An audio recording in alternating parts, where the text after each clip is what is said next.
Yes, students. Today we are studying 11th Business Studies syllabus, and we are discovering extreme important topic. This is international business. ऐसा कोई भी business जो किसी एक particular country की boundaries के बाहर परफॉर्म किया जा रहा है, जैसे इंडिया से परफॉर्म होने वाला कोई बिजनेस, इंडिया से जो ओनर है, कंसर्न डीलर है, उनका बाइंग और selling, import and export foreign countries में परफॉर्म हो रहा है, इंडिया से बाहर जा रहे हैं, आ रहे हैं, तो ये सारा की सारा जो कंडीशन है, ये वर्किंग कंडीशन एक्सपोर्ट और इंपोर्ट की वजह से इंटरनेशनल बिजनेस में काउंट होगा। तो अगर कोई बिजनेस किसी पर्टिकुलर कंट्री की बाउंड्रीज़ के बाहर से परफॉर्म हो रहा है तो वो बिज़नेस इंटरनेशनल बिजनेस है, नंबर 1। नंबर 2, अगर उस बिज़नेस के अंदर में स्टेक होल्डर्स यानी buyer, sellers and stakeholders, अगर ये कम से कम 2 कंट्रीज़ को बिलोंग करने वाले हैं तो भी ये बिज़नेस इंटरनेशनल बिजनेस मान लिया जाएगा। लेकिन अगर बायर, सेलर, स्टेक होल्डर एक ही कंट्री के हैं तो फिर ये बिज़नेस इंटरनल बिजनेस होगा, ना कि इंटरनेशनल बिजनेस। तो किसी बिज़नेस को इंटरनेशनल बिजनेस कब कहा जाएगा, सबसे पहले ये बहुत क्लियर सेंस में समझ में आना बहुत ज़रूरी है।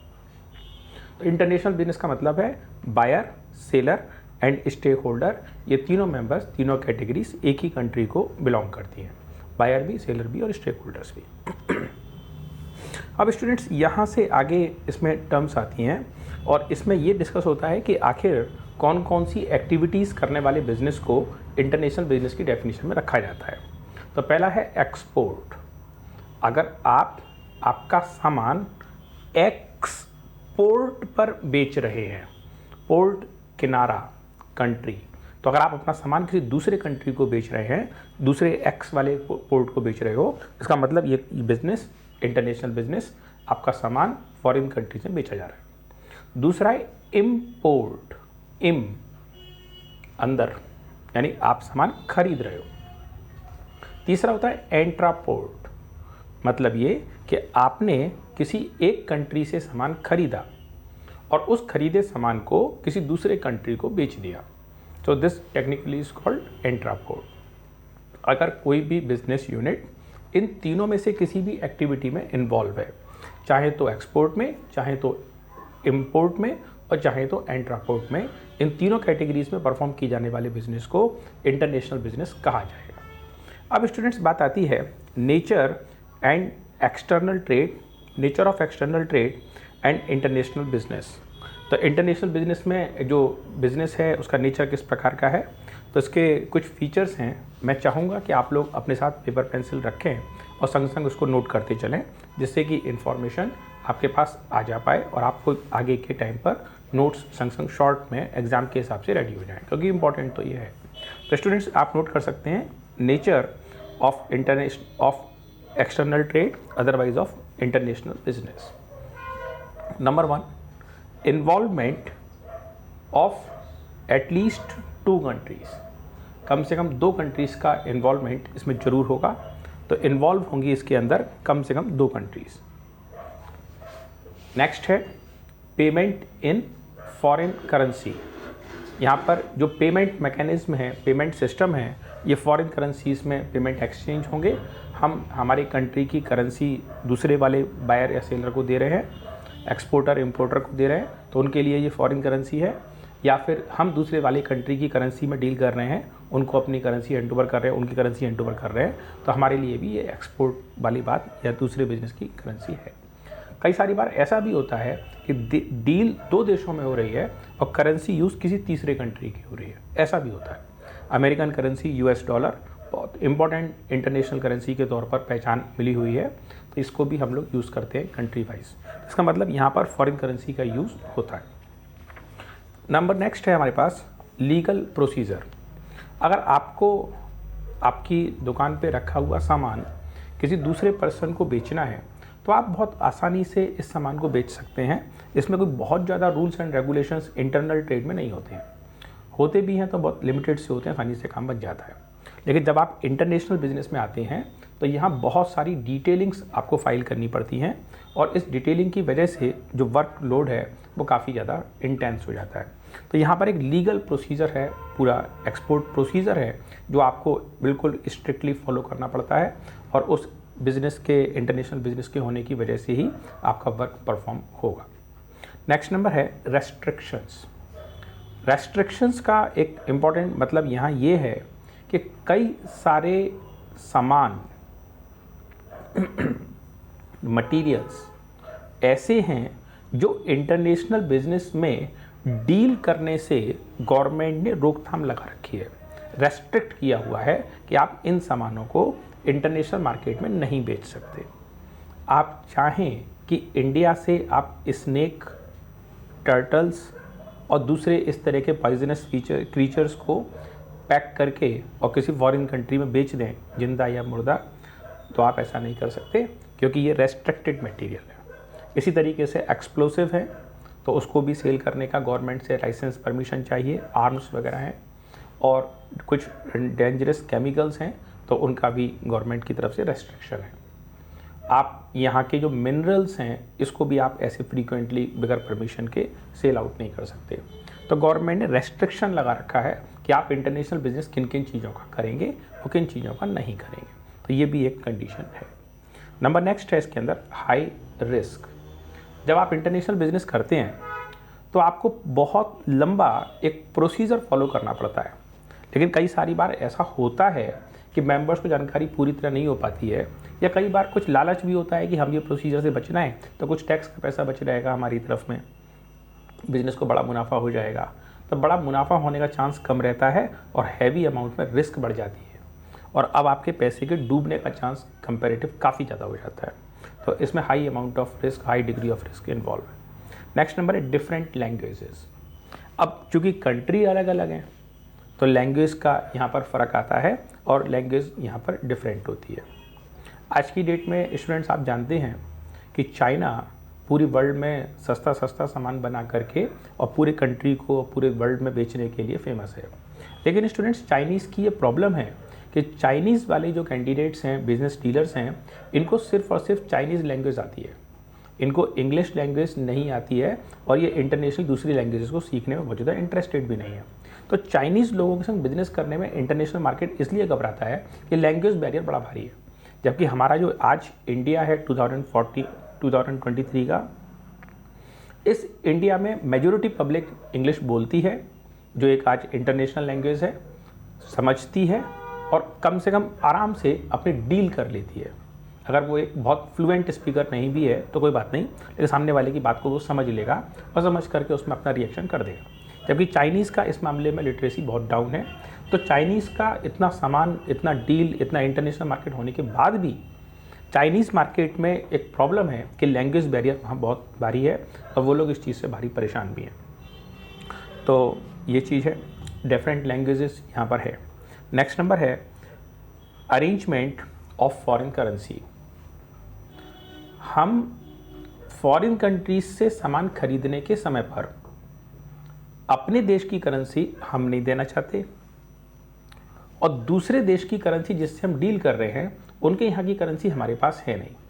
तो ऐसी स्थिति में ये डील किस तरीके से की जाए, क्या किया जाए, कैसे डील परफॉर्म हो, कैसे वर्क हो, ये अपने आप में एक डिफ़िकल्ट लेवल बन जाता है। तो इस पोजीशन में हमें करेंसी को अरेंज करने की जो रिक्वायरमेंट है ये हमको गवर्नमेंट से अपने से बोलना पड़ता है और हमारी जो सेंट्रल गवर्नमेंट है ये इसमें मदद करती है। उनका एक इम्पॉर्टेंट फंक्शन है फॉरेन करेंसी रिजर्व्स और इस रिजर्व्स के थ्रू वो हमारे लिए फॉरेन करेंसी अरेंज करते हैं। लेकिन स्टूडेंट, इतनी सारी व्यवस्था होने के बाद भी जब आप प्रैक्टिकल ग्राउंड्स पर आकर के चीज़ों को समझते हैं तो गवर्नमेंट ने लॉ तो बनाया है और गवर्नमेंट ने अरेंजमेंट भी किया है, फिर भी ये इतना इजीली अरेंज हो नहीं पाता है। तो अक्सर कर बिजनेसमैन को इस चीज़ का प्रॉब्लम उठाना पड़ता है कि जिस दूसरे के पर्टिकुलर कंट्री से डील करना है उनके देश की करेंसी हमारे पास आसानी से अवेलेबल नहीं हो पाती है। तो इट्स अगेन ए ट्रबल। तो स्टूडेंट्स, हमने समझा कि इंटरनेशनल बिजनेस में कौन कौन सी प्रॉब्लम्स हैं और कौन कौन से फीचर्स हैं, कैरेक्टरिस्टिक्स हैं, किस तरीके से इसमें डील होता है, उस चीज़ की जानकारी अभी हमने आप लोगों से की। अब स्टूडेंट्स, हमारे पास में कुछ कंडीशंस हैं रीजंस ऑफ इंटरनेशनल बिजनेस। हम इंटरनेशनल बिजनेस क्यों करें? अपना सामान बनाओ, अपनी कंट्री में बेच लो, फॉरेन कंट्री में बेचने की क्या ज़रूरत है? एक बहुत छोटा सा एग्जाम्पल मैं पीछे बोर्ड पे ड्रॉ कर रहा हूँ, ज़रा ध्यान से देखेंगे तो समझ में आ जाएगा। जैसे मान लीजिए कि ये वाला कोई एक सिटी है और इस सिटी में 3 तरफ से ये सिटी पूरी तरीके से बंद है और इस सिटी में आने, सिटी के अंदर में आने और सिटी से बाहर जाने का केवल एक ये वाला रास्ता है, सपोज एज पर एग्जाम्पल। अब स्टूडेंट्स, अगर हम ये मान लें कि इस वाले सिटी में बहुत सारे पब्लिक मेंबर रहते हैं और ये सारे के सारे बहुत सारे जो भी पब्लिक मेंबर्स हैं, ये सारे के सारे मेंबर्स जो मैंने अलग अलग डॉट्स बना दिए हैं, ये इस सिटी के अंदर रहने वाले पब्लिक मेंबर्स मैं मान करके चल रहा हूँ। तो बहुत सारे मेंबर्स इस वाले पर्टिकुलर सिटी के अंदर में पब्लिक रहती है। अगर मान लीजिए कि इस पूरी की पूरी सिटी पब्लिक के अंदर में सबकुल के पास में जितने भी सिटीजन्स हैं, इन सबके पास 50 लाख रुपए हैं और इस पूरी सिटी के अंदर में जितनी भी पब्लिक है सबके पास मिला जुला के 50 लाख रुपए इन टोटल। अगर हम इस रास्ते को ब्लॉक कर दें, मतलब इस रास्ते से अब फर्दर कोई बाहर नहीं जाएगा और कोई नया आदमी बाहर का अंदर नहीं आएगा, ये रास्ते को बिल्कुल टोटल लॉक कर दिया जाए, तो पहले तो सिटी पूरी तरफ से अपने आप से ही लॉक था और अब इसमें ये एक रास्ता था, ये भी हमने बंद कर दिया। तो अगर ये रास्ता 1 साल बंद रहने दिया जाए तो इसके अंदर जो सिटी के अंदर रहने वाली पब्लिक मेंबर्स हैं, ये आपस में ही डील करेंगे, क्योंकि इनका जो कनेक्शन है from ROW rest of the world, इन लोगों से कनेक्टिविटी डिस्कनेक्ट हो जाएगी इनकी। तो अगर ये दरवाज़ा 1 साल बाद खोला जाए तो इनके पास ना तो कोई पैसे यहाँ से बाहर गए और ना ही कोई पैसे अंदर आए। तो ऐसा करने से 1 साल बाद इनके पास टोटल मिला के पैसे कितने होंगे? 50 लाख होंगे, ना वो कम होंगे ना वो बढ़ेंगे। तो इसका मतलब इस कंट्री की इकोनॉमिक ग्रोथ हो ही नहीं पाएगी। तो हमें एक कारण समझना था कि हमें इंटरनेशनल बिजनेस क्यों करना है। तो अगर हम ग्रोथ करना चाहते हैं तो हमको इंटरनेशनल बिजनेस करना ही पड़ेगा। तो इंटरनेशनल बिजनेस करने के कौन कौन से रीजंस हैं, इस रीजंस को समझने करने के लिए 1 बाय 1 हम लोग अभी बात करने वाले हैं, जिससे कि आपको ये इंटरनेशनल बिजनेस के कंसेप्ट समझ में आ जाएं। इसमें नंबर 1 लिखिएगा,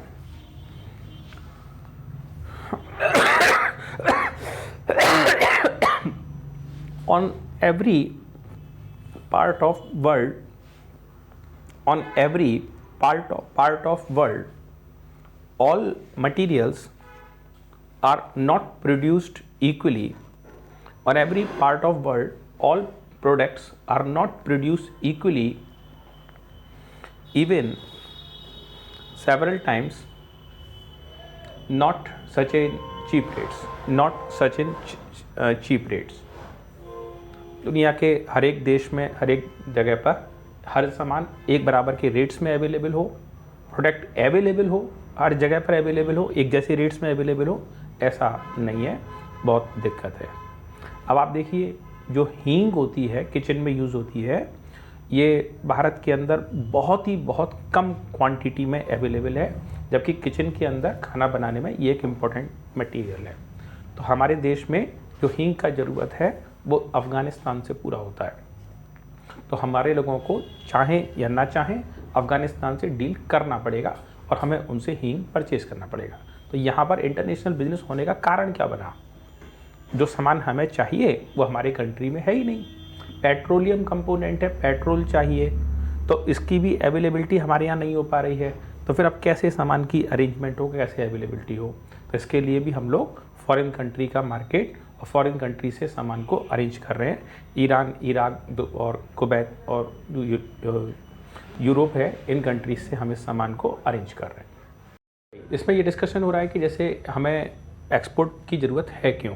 तो एक डिस्कस हुआ कि बहुत सारे अलग अलग कंट्रीज़ के अंदर में बहुत सारे सामानों की अवेलेबिलिटी नहीं है। मैंने एग्जांपल किया, पेट्रोलियम हमारे भारत में नहीं है, हींग हमारे मार्केट में, हमारे भारत में नहीं होता। इलेक्ट्रॉनिक गैजेट्स के लिए हम बहुत हद तक जापान, चाइना, मलेशिया पर बेस्ड हैं। कंप्यूटर पार्ट्स, कंप्यूटर एक्सेसरीज़ के लिए हम लोग बहुत ज़्यादा US मार्केट पर बेस हैं। तो ये बहुत सारी चीज़ें हैं जिसकी हमारे देश में अवेलेबिलिटी नहीं हो पा रही है, तो उस सामान के लिए हम फॉरेन कंट्री से इंपोर्ट या एक्सपोर्ट। अब जैसे शुगर है, वीट है, राइस है, तो इन सामानों के लिए हम फॉरेन कंट्रीज़ में से सामान को हम बेचने करने का सामान इनके मार्केट में हम लोग करते हैं। तो अलग अलग चीज़ों पर अलग अलग एक्सपर्टीज़ है और ज़रूरत के मुताबिक हम सामानों को यहाँ से वहाँ बेचने का एक्टिविटी रन परफॉर्म करते जाते हैं। नेक्स्ट है डिफरेंट फैक्टर्स ऑफ प्रोडक्शन, अलग अलग कंट्रीज़ में अलग अलग हैं। फैक्टर्स ऑफ प्रोडक्शन 4 होते हैं: लैंड, लेबर, कैपिटल, एंटरप्रेन्योरशिप। बहुत सारी जगहों पर स्पेस का प्रॉब्लम है, कहीं पानी का प्रॉब्लम है, कहीं पर लेबर पर्सन की ज़रूरत है, वो अवेलेबिलिटी नहीं हो पाती है। तो ये फैक्टर्स हैं, ये कारण हैं जिसकी वजह से वहाँ पर प्रोडक्शन हो पाना संभव नहीं हो पाता। चाइना में लोग वर्क करना प्रेफर करते हैं, उसके पीछे एक खास कारण ये है कि चाइनीज़ पब्लिक मेंबर बहुत ज़्यादा वर्किंग आवर्स वर्क करते हैं। हमारे इंडिया के जो वर्कर्स हैं वो 6 आवर्स और 8 आवर्स पर डे वर्क करते हैं। चाइना में ये working 10 hours, 12 hours, even 14 hours तक भी है। तो वर्क प्रोडक्शन ऑटोमेटिकली डबल हो जाएगा क्योंकि ये इतने ज़्यादा वर्किंग आवर्स तक वर्क करते हैं और ये सामान सस्ते तौर पर इनका तैयार भी होता है। तो स्टूडेंट्स, ये एक मेन फैक्टर्स हैं, रीजंस हैं जिसकी वजह से प्रोडक्शन आउटपुट में फ़र्क पड़ता है। नेक्स्ट नंबर है कि अगर आपने कोई सामान अपने देश की रिक्वायरमेंट के अकॉर्डिंग बनाया, मान लीजिए आपने कार बनाई। अब कार बनाने में हुआ क्या कि आपके देश को 1 लाख कार चाहिए थी, आपने 1 लाख कार बना ली। तो इतनी छोटी क्वांटिटी में जब आप कार बनाने बैठेंगे तो आपकी प्रोडक्शन कॉस्ट बहुत ज़्यादा आएगी। तो आपने देखा कि हमारी कंट्री में 1 लाख कार की ज़रूरत है, फिर भी आपने जानबूझ करके आपने कार बनाई 4 लाख। उनमें से 1 लाख कार तो अपनी डोमेस्टिक रिक्वायरमेंट के अकॉर्डिंग टू अपने घर में, अपनी कंट्री के अंदर में यूज़ कर ली, और बची हुई 3 लाख कार जो बच गई उनको उन्होंने फॉरेन मार्केट में सेल आउट कर दिया। तो ऐसा करने से हुआ क्या कि हमारा वॉल्यूम इन टोटल बढ़ गया। वॉल्यूम बढ़ गया तो हमारी पर यूनिट प्रोडक्शन कॉस्ट कम हो गई, और पर यूनिट प्रोडक्शन कॉस्ट कम हो जाने से अब हमारे सामान सस्ते हैं और हम इंटरनेशनल मार्केट के कंपटीशन को फेस करके सामान बना सकते हैं। और जब हम 4 लाख कार बनाने की कैपेसिटी में आएंगे तो हमारा टेक्नोलॉजिकल एडवांसमेंट हो जाएगा। अब हम ज़्यादा नई टेक्निक और ट्रिक्स से सामान को बना पाने की कैपेसिटी में होंगे। दुनिया में तमाम सारी ऐसी कंट्रीज़ हैं, खासकर फोटोस्टेट मशीन्स, ये भारत में नहीं बनती हैं, बहुत ही लिमिटेड सी क्वांटिटी में बनती हैं। अदरवाइज ज़्यादातर फोटोस्टेट मशीन इसी बल्क प्रोडक्शन कॉन्सेप्ट की वजह से ही फॉरेन कंट्री से हमें इंपोर्ट करनी पड़ती हैं। भारत में हम कोई फोटोस्टेट मशीन बनाएं तो ये बहुत ज़्यादा कॉस्टली पड़ती है, जबकि फॉरेन कंट्री से रेडीमेड तैयार होकर के आने वाली फोटोस्टेट मशीन बहुत बड़ी क्वांटिटी में वहाँ बनने की वजह से 20 लाख यूनिट, 50 लाख यूनिट एक एक फैक्ट्रियाँ बना रही हैं और फिर उस मशीनों को मार्केटों में पूरे वर्ल्ड में बेच रही हैं, तो उनकी प्रोडक्शन कॉस्ट कम है। तो ये अलग अलग तरह की बिजनेस स्ट्रेटजीज़ हैं, मार्केट में मोनोपोली फ्रेम की गई है ताकि लार्ज क्वांटिटी सेल कर सकें। तो स्टूडेंट, हमने सीखा कि आखिर इंटरनेशनल बिजनेस की ज़रूरत क्या है। तो मेन कारण एक डिस्कस हुआ कि सामान की अवेलेबिलिटी ही नहीं है किसी जगह पर, कहीं पर लेबर प्रॉब्लम है, कहीं रिसोर्स प्रॉब्लम है, कहीं फैक्टर्स ऑफ प्रोडक्शन अवेलेबल नहीं है, कहीं पर टेक्नोलॉजिकल एडवांसमेंट नहीं है। तो ये सब फैक्टर्स, फॉरेन करेंसी की ज़रूरत पड़ जाती है, वो भी सामान बेचना पड़ता है। तो इंटरनेशनल बिजनेस की ज़रूरत इन कारणों से। नेक्स्ट बात स्टूडेंट ये भी है कि अगर हम लोग ये इंटरनेशनल बिजनेस कर रहे हैं तो ऐसा करने से बेनिफिट्स क्या क्या है, पर्पस क्या है, that is another matter. Benefits क्या क्या है, तो यहाँ बेनिफिट्स को डिफाइन करने के लिए बेनिफिट्स को 2 कैटेगरीज में कैटेगराइज किया जाता है। इसमें से एक जो कैटेगरी है, टाइप है, इसका मतलब है बेनिफिट टू द नेशन। किसी पर्टिकुलर नेशन को, कंट्री को क्या बेनिफिट है ऐसा इंटरनेशनल बिजनेस कर लेने से। इसमें नोट कीजिएगा प्लीज़, नंबर 1 जो इसमें बनता है, earning of foreign exchange. Student, यहाँ एक छोटा कंसेप्ट सीखने का ज़रूरत है, फिर से आप ध्यान दीजिए तो आपको बात प्रॉपर समझ में आ जाएगी। अर्निंग ऑफ फॉरेन एक्सचेंज यानी फॉरेन करेंसी किसी भी कंट्री के लिए एक बहुत इंपॉर्टेंट फैक्टर है। तो किसी भी कंट्री की जो इम्पोर्टेंस है, किसी भी कंट्री का जो वर्क है, वो इस बात पर बेस करता है कि उस कंट्री के पास में कितने फॉरेन एक्सचेंजेस, कितनी फॉरेन करेंसी अवेलेबल है। इससे कंट्री की इकोनॉमिक स्ट्रेंथ मालूम पड़ती है कि कंट्री कितना ताकतवर है। आप समझिए, हमारे पास में से कोई बाहर का कोई सामान आया है और हम अपना कोई वर्क कर रहे हैं, तो फॉरेन कंट्री को अगर हम कोई सामान बेचेंगे तो अपने मन मुताबिक रेटों पर बेच सकते हैं। लेकिन अगर कोई सामने का देश वाला यानी जो भी हमारे से सामान खरीदने वाला है, उस पर्सन की ओर से ये ऑफ़र आए कि वो पर्सन हमसे हमारे देश की करेंसी में सामान खरीदेगा, तो फिर अब हमको वो सामान उस पर्सन को कंसेशनल रेटों में, सस्ते रेटों में देना पड़ेगा। तो ये एक भारी डिफरेंस है। जैसे मान लीजिए आप अमेरिका से बात करते हैं, उससे कहते हैं कि भाई हमें आपके यहाँ से ये कार खरीदनी है, ये कार कितने रुपए की है, तो उन्होंने इंडियन करेंसी में कोई भी वैल्यू हमें बता दी या पूरे वर्ल्ड की किसी भी करेंसी में कोई वैल्यू बता दी। लेकिन अगर हम उस पर्सन को ये बोलें कि हम तुमको तुम्हारा ये पेमेंट US डॉलर में करेंगे, उस करेंसी में करेंगे जो तुम्हारे देश में करेंसी चलती है, तो उस स्थिति के अंदर में ये पेमेंट हमें कम देना पड़ेगा, क्योंकि अब जो ये पेमेंट जाएगा वो पेमेंट फॉरेन करेंसी के अकॉर्डिंग टू मूव करेगा। तो ये एक रीज़न है, फैक्टर है, जिसको कि हम चेंजेस लेकर के आकर के इसमें रन ऑफ वर्क करने वाले हैं। क्लियर है? तो फॉरेन करेंसी का मूवमेंट एक इम्पॉर्टेंट एस्पेक्ट। हाँ जी स्टूडेंट्स, तो अर्निंग टू द नेशन कौन कौन से हैं? नंबर 1, फॉरेन करेंसी की अवेलेबिलिटी इससे हमारे पास हो जाती है। More efficient uses of resources, अगर हमको वो सामान फॉरेन कंट्री में सेल करना है तो हम ज़्यादा बढ़िया तरीके से सामान को यूज़ करेंगे। भाई हमारे कंट्री में किसी सामान की बहुत बड़ी क्वांटिटी में अवेलेबिलिटी है, ठीक है, हमारी कंट्री में अवेलेबिलिटी है, लेकिन वो सामान फॉरेन कंट्री में किस तरीके से यूज़ हो रहा है, कैसे करके डील हो रहा है, ये एक इम्पॉर्टेंट एस्पेक्ट है। और हम अपने सामान को दूसरे कंट्रीज़ में भी बड़ी क्वांटिटीज़ में सेल कर पाएँ, ये भी एक इम्पॉर्टेंट एस्पेक्ट। तो अपना सामान फॉरेन कंट्री में बेचने के लिए इसकी अवेलेबिलिटी पूरी हमारी हो पाती है।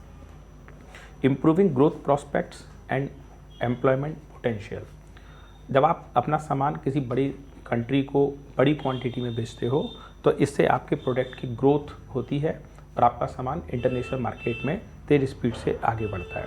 तो एम्प्लॉयमेंट अपॉर्चुनिटी जनरेट होती है। आप अपनी फैक्ट्री में अपने देश की रिक्वायरमेंट के 1 लाख मोबाइल बना लीजिए, आपके देश में इतनी ज़रूरत है, लेकिन अगर आप अपनी कंट्री में 5 लाख मोबाइल बनाएंगे तो आपको ज़्यादा लेबर पर्सन एम्प्लॉय करने पड़ेंगे, प्लस कॉस्ट ऑफ प्रोडक्शन कम हो जाएगा, उन मोबाइलों को बेचने से एम्प्लॉयमेंट जनरेट होगा। तो कुल मिला के देश का बेनिफिट ही बेनिफिट है, नुकसान किसी का कैसे भी नहीं है। नेक्स्ट नंबर है इंक्रीज स्टैंडर्ड ऑफ लिविंग। कोई व्यक्ति टेक्नोलॉजिकल डेवलपमेंट के नाम पर पहले के टाइम पर पत्तल और कागज़ के बर्तनों में खाना खा रहा था, फिर थोड़ा डेवलपमेंट हुआ तो स्टेनलेस स्टील के बर्तन आ गए, थोड़ा सा और डेवलपमेंट हुआ, बॉन चाइना आ गया, ग्लास आ गया, सेरेमिक्स आ गए। तो धीरे धीरे करके जैसे जैसे पर्सन अलग अलग तरह का इनकम ग्रुप बिलोंग करता है, वैसे वैसे उसकी इनकम अपॉर्चुनिटीज़ बदलती जाती हैं। और चूँकि उसकी इनकम की कैपेसिटी कैलिबर बदलता है तो देश का स्टैंडर्ड ऑफ लिविंग और पर्टिकुलर पर्सन का स्टैंडर्ड ऑफ लिविंग वो भी आगे बढ़ता है। ये सारे कुछ थे benefits to the nation, country को बेनिफिट। आगे बेनिफिट टू द फर्म, एक पर्टिकुलर कंट्री को भी कुछ बेनिफिट्स होते हैं, तो वो क्या क्या होते हैं उस बात पर ध्यान देना है।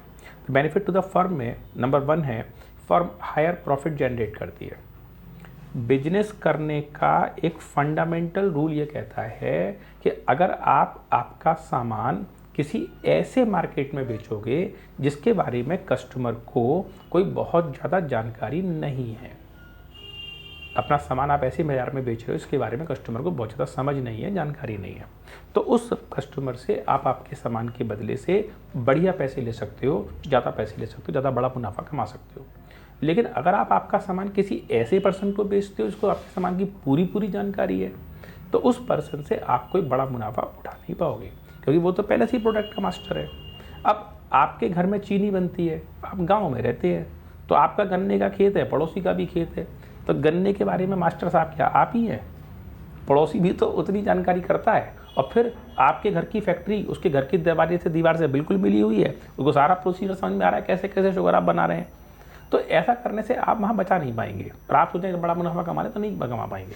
लेकिन आप अगर अपना सामान बना करके चाइना, इंडोनेशिया, मलेशिया, रशिया या दूर दुनिया के किसी दूसरे देश में जाके बेचेंगे तो वो लोग आपकी टेक्नोलॉजी से अवेयर नहीं होंगे कि सामान आपने किस तरीके से बनाया, और तभी आप केवल बड़ा मुनाफा कमा सकते हैं। ताजमहल के आसपास तमाम सारे एम्पोरियम्स बने हुए हैं जो हैंडीक्राफ्ट मटेरियल, मार्बल मटेरियल्स को बना करके बेचते हैं।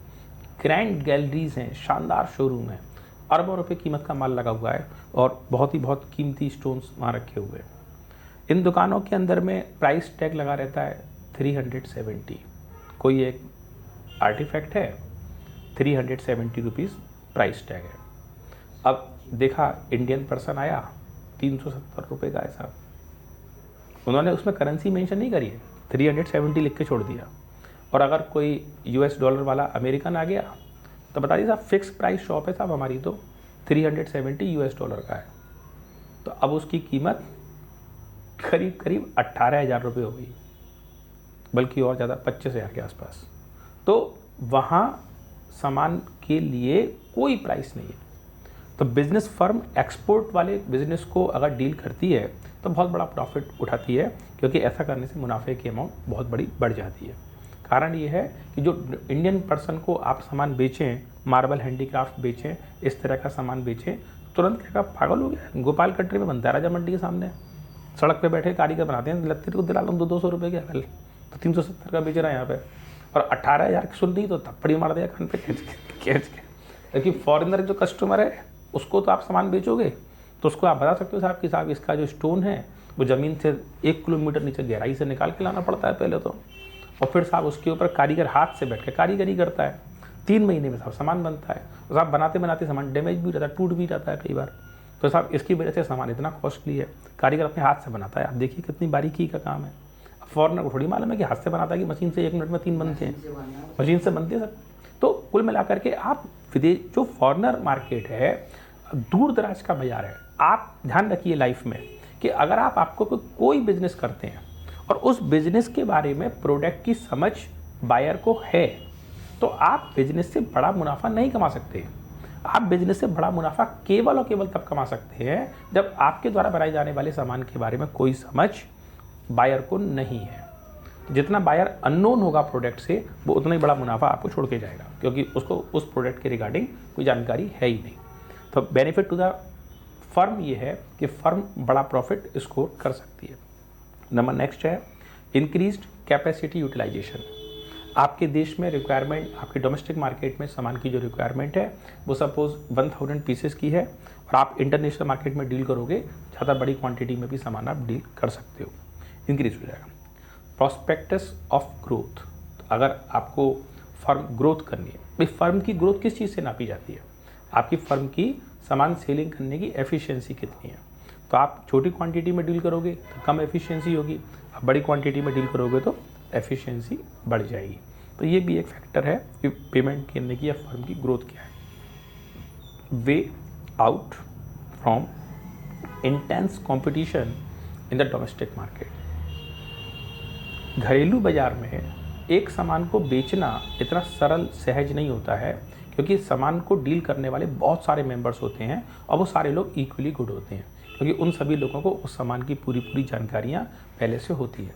तो अगर आप कोई ऐसा सामान डील करते हैं जिसके बारे में कस्टमर को कोई बहुत ज़्यादा समझ नहीं है, तो वहाँ से आप एक बड़ा प्रॉफिट जनरेट कर सकते हैं, बड़ा प्रॉफिट उठा सकते हैं, क्योंकि बायर को उस सामान के बारे में कोई बहुत ज़्यादा समझ, बहुत ज़्यादा जानकारी उस प्रोडक्ट्स को लेकर के नहीं है। तो इंटरनेशनल बिजनेस में जो इंटरनल बिजनेस है, देशी व्यापार है, देश के अंदर का कारोबार है, वहाँ बहुत टफ कंपटीशन है।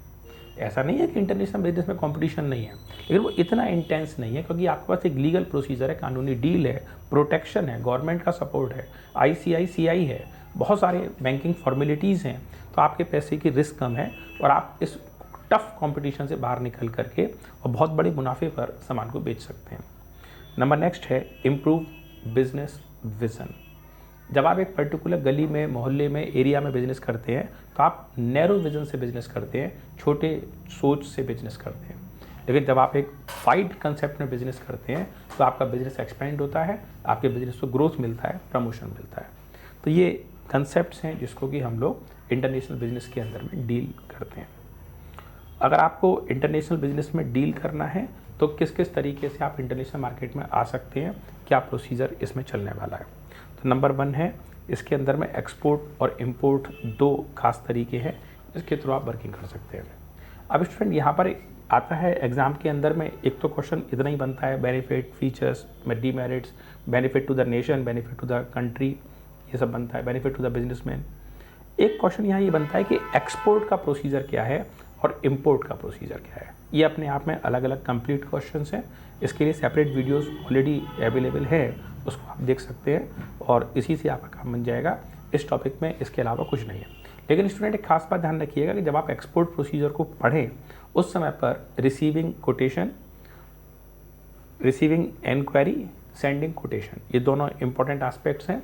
कई बुक्स में इन दोनों को मिला करके एक ही पॉइंट कह दिया गया है और कई सारी बुक्स, अच्छी किताबों में इनको दो अलग अलग पॉइंट के तौर पे डिफाइन किया गया। वास्तव में ये दो अलग अलग ही पॉइंट हैं। एक है receiving sending quotation for export procedure and next for receiving enquiry, sending quotation, दो अलग अलग पॉइंट हैं। Met receipt, forwarding agent, C&F, इसके साथ साथ में bill of lading, dock dues, ये सब इंपॉर्टेंट डिटेल्स हैं, इनको जरूर से अच्छे से परफॉर्म कर लीजिए। Thank you students for watching this video. Please like and subscribe the channel.